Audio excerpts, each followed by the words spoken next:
Bismillahirrahmanirrahim. Assalamualaikum warahmatullahi wabarakatuh. Perkenalkan, nama saya Muhaimin Iskandar, NPM 1921919227 dari kelas 2F. Di sini saya akan memaparkan materi dalam mata kuliah telaah kurikulum. Dan untuk materi kali ini saya akan menjelaskan tentang standar kompetensi lulusan. Pengertian standar atau standar isi. Standar isi itu yaitu kriteria yang mencakup ruang lingkup materi dan tingkat kompetensi yang digunakan untuk mencapai standar kompetensi lulusan yang telah ditetapkan pada jenjang pendidikan tertentu. Adapun standar kompetensi lulusan yang dirumuskan meliputi sikap, pengetahuan, dan keterampilan. Artinya setiap materi yang akan diterima oleh peserta didik beserta tingkat kompetensinya sudah dirumuskan ke dalam standar isi setiap mata pelajaran.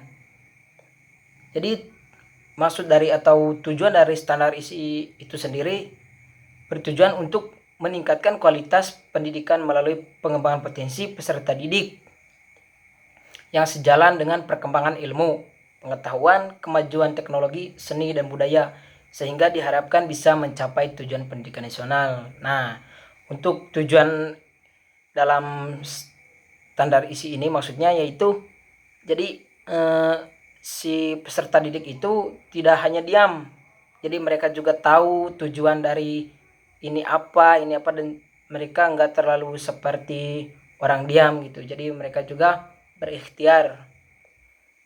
Nah, untuk fungsi standar isi, standar isi juga berfungsi sebagai acuan guru saat memberikan materi dalam kegiatan pembelajaran. Dengan demikian, materi yang diberikan pada peserta didik selalu berorientasi pada standar kompetensi lulusan. Nah, manfaat standar isi yaitu sebagai salah satu bagian dari standar pendidikan nasional atau SNP. Manfaat standar isi yaitu untuk memudahkan pengembangan kurikulum untuk merumuskan kurikulum yang sesuai di tiap jenjang pendidikan.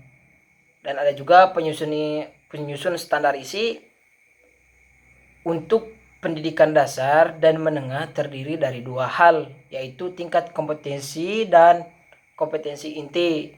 Nah, untuk standar proses yaitu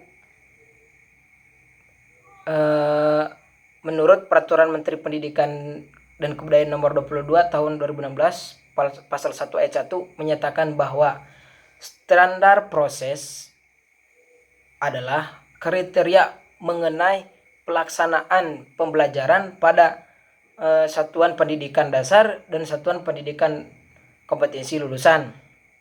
Ayat tersebut menjelaskan bahwa untuk mencapai tujuan dalam pembelajaran dibutuhkan serangkaian proses yang sistematis dan terencana.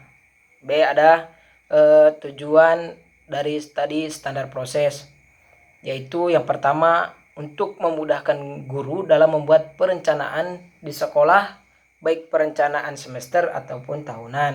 Dan kedua, memudahkan kepala sekolah dalam memantau keberhasilan proses pembelajaran di sekolah. Dan yang ketiga, mengarahkan proses belajar peserta didik agar mengacu pada tujuan akhir yang hendak dicapai, yaitu standar kompetensi lulusan.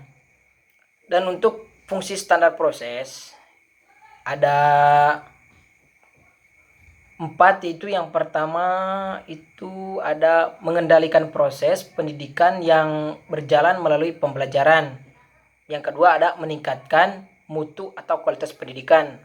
Yang ketiga, alat untuk mencapai program yang telah direncanakan oleh tiap instansi pendidikan. Dan yang keempat, menjadi acuan bagi guru untuk merencanakan membuat dan mengimplementasikan program-programnya.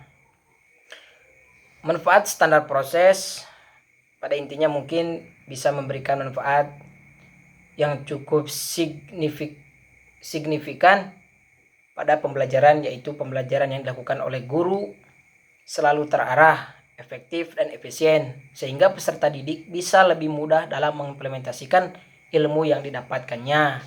Dan ada komponen standar proses. Nah, untuk komponen standar proses, prinsip pembelajaran yang dilakukan di setiap unit satuan pendidikan, lulusan, dan standar isi berkaitan dengan prinsip itulah standar proses harus mencakup beberapa komponen, yaitu perencanaan proses pembelajaran, pelaksanaan proses pembelajaran, penilaian hasil pembelajaran, dan pengawasan proses pembelajaran. Dan ada standar penilaian dalam pengembangan kurikulum, bahwa penilaian adalah proses memberikan atau menentukan nilai kepada objek tertentu berdasarkan suatu kriteria tertentu. Lebih lanjut lagi, Sudjana menjelaskan bahwa proses pemberian nilai tersebut berlangsung dalam bentuk interpretasi dan yang diakhiri dengan judgement. Prinsip-prinsip penilaian dalam kurikulum, yang pertama ada objektif, dan yang kedua ada terpadu, ketiga ada ekonomis, keempat ada transparan, kelima ada akuntabel, keenam ada edukatif. Nah, untuk yang pertama kita jelaskan yang itu ada objektif. Dalam maksud objektif ini yaitu penilaian yang berbasis pada standar dan tidak dipengaruhi faktor subjektivitas penilai. Nah, untuk terpadu yang kedua berarti penilaian oleh pendidik dilakukan secara terencana, menyatu dengan kegiatan pembelajaran dan kesinambungan. Nah, untuk ekonomis berarti penilaian yang efisien dan efektif dalam perencanaan, pelaksanaan, dan pelaporannya.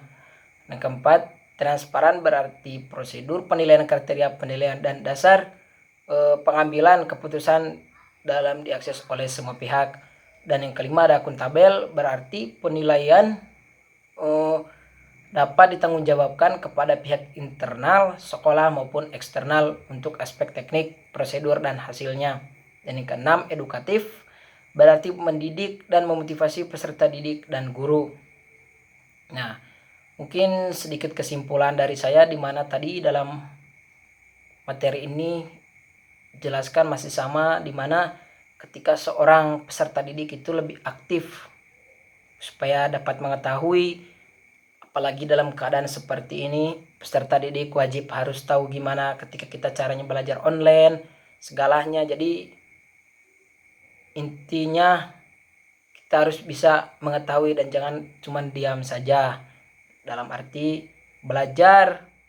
Karena kalau kita cuma hanya diam saja, kita akan kurang berpengalaman dan kurang mengetahui seperti keadaan sekarang.